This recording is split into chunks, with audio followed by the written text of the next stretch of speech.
V-Ray Next includes a powerful new tool called V-Ray Interactive Production Rendering, or IPR for short.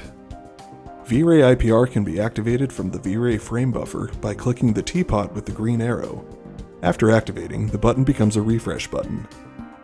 It works with both V-Ray Next and V-Ray GPU Next. You can also set one of your viewports to use V-Ray IPR by clicking the Viewport Shading menu and changing it to IPR. This makes visualizing your work easier and faster than ever before. V-Ray IPR has many useful tools for scene analysis and troubleshooting, known as the Debug Shading options. Isolate Selected allows you to quickly limit what is being rendered to your selected object.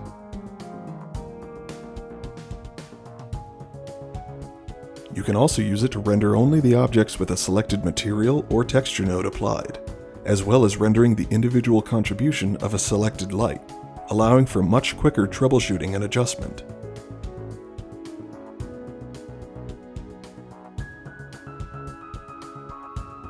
Isolate Locked Selection will lock the current selection for the Isolate Selected render, allowing you to select and manipulate other objects while still rendering just the locked selection in isolation.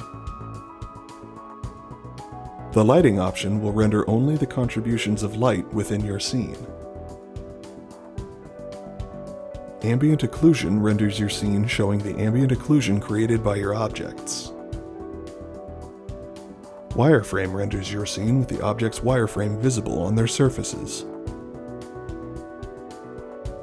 Normals renders your scene showing the directions of the normals of your geometry. UVs renders your scene showing a representation of the UV coordinates of your objects as a gradient of color. Barycentric Coordinates renders your scene showing the barycentric coordinates of your objects. With V-Ray IPR, you can visualize and refine your scenes quicker and easier than ever before.